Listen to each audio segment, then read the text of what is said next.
बालाजी कुबेर की कहानी। बालाजी और कुबेर। बालाजी और कुबेर की कहानी। आज की ये कहानी देवों के देव बालाजी भगवान बालाजी के बारे में है, या यूं कहें कि भगवान बालाजी और उनके भक्त कुबेर के बारे में है। भगवान बालाजी और कुबेर की कहानी। आज की ये कहानी देवों के देव बालाजी भगवान के बारे में है, या यूं कहें कि भगवान बालाजी और उनके भक्त कुबेर के बारे में है। बालाजी के भक्तों को यह कहानी पूरी जरूर सुननी चाहिए। कहानी कुछ इस प्रकार है। कुबेर, जिनको धन के देवता कहा जाता है। देवता कहते हैं कि लंका पहले कुबेर की थी। जब रावण ने लंका पर कब्जा किया और कुबेर को वहां से निकाल दिया, तो कुबेर को मुख्य भूमि की तरफ जाना पड़ा। प्रजा और राज्य को खोने के बाद कुबेर निराश हो गया था, इसलिए उसने भगवान बालाजी की आराधना और भक्ति शुरू कर दी। इस तरह से कुबेर एक भक्त बन गया। कुबेर ने बहुत बड़ी तपस्या की और भगवान बालाजी को प्रसन्न किया। भगवान बालाजी ने उसकी तपस्या से प्रसन्न होकर उसे एक नया राज्य दिया और संसार का सारा धन उसको दे दिया। इस तरह से कुबेर धन का देवता बन गया और लोग धन और कुबेर को एक समान मानने लगे।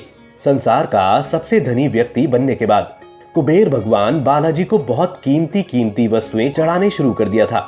धीरे धीरे उसे लगने लगा कि वह बालाजी का कितना महान भक्त है और वह इतनी सारी बहुमूल्य वस्तुएं भगवान बालाजी को चढ़ाता है। लेकिन सत्य तो यह था कि भगवान बालाजी ने कभी भी उसकी चढ़ाई हुई विभूति के अलावा किसी और वस्तुओं को छुआ तक नहीं था। कुबेर, जो अब ये मानने लगा था कि वो कुछ भी कर सकता है और उन्हें जो चाहिए वह दिलवा सकता है। कुबेर एक बार भगवान शिव के यहाँ पहुंचा और उसने कहा कि आपके लिए कुछ करना चाहता हूँ, आप मुझे बताइए मैं आपके लिए क्या कर सकता हूँ। भगवान बालाजी ने कहा, तुम मेरे लिए कुछ नहीं कर सकते क्योंकि कुछ करने के लिए मेरी कोई आवश्यकता ही नहीं है। लेकिन कुबेर बालाजी से बहुत आग्रह करने लगा कि वह उनके लिए कुछ करना चाहता है। दरअसल यह कुबेर का अहंकार बोल रहा था। भगवान बालाजी ने अपने भक्त को सही मार्ग पर लाने के लिए एक लीला रखी। बालाजी ने कहा, देखो कुबेर, मुझे तो कुछ भी नहीं चाहिए। अगर तुम करना ही चाहते हो तो वो जो बालक है, भगवान बालाजी ने गणेश जी की तरफ उंगली दिखाते हुए कहा, वह हमेशा भूखा रहता है, उसे एक दिन अच्छे से पेट भर कर खाना खिला दो, बस इतना मेरे लिए काफी होगा। कुबेर ने मन ही मन सोचा कि भगवान ने मुझसे मांगा भी तो क्या मांगा, बच्चे को खाना खिलाना। बस यह सोचकर कुबेर गणेश जी को अपने साथ भोजन कराने के लिए ले गया। शुरू में कुबेर ने अपने कुछ रसोइयों द्वारा खाना बनाकर गणेश जी को स्वादिष्ट खाना खिलाया, लेकिन उसने देखा कि गणेश जी खाते ही जा रहे हैं, तो उसने कई रसोइयों को बुलाकर भरपूर मात्रा में खाना बनवाना शुरू कर दिया। एक तरफ खाना बनता जा रहा था और एक तरफ गणेश जी उसे खाते जा रहे थे। गणेश जी को इतना खाते देख कुबेर की चिंता बढ़ने लगी। कुबेर ने गणपति जी से कहा, गणेश जी आप रुक जाइए, इतना ज्यादा खाएंगे तो आपका पेट फट जाएगा। गणपति जी ने मुस्कुराते हुए कुबेर से कहा, आप मेरी चिंता मत कीजिए, आप अपना वचन पूरा कीजिए, मुझे भूख लगी है, मुझे खाना खिलाइए।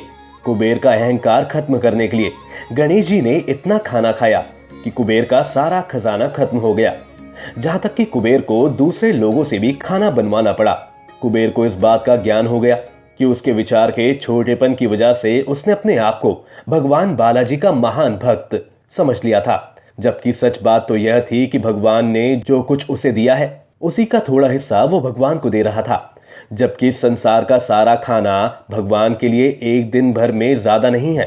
उसने भगवान बालाजी के पास जाकर अपनी गलती की माफी मांगी और उस दिन से उनके जीवन की दशा बदल गई।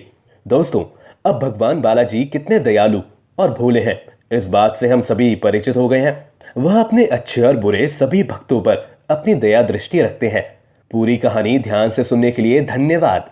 अंत में यही कहूंगा, बालाजी आप सभी को सुखी रखें, बालाजी आपकी इच्छा पूर्ण करें। जय श्री बालाजी।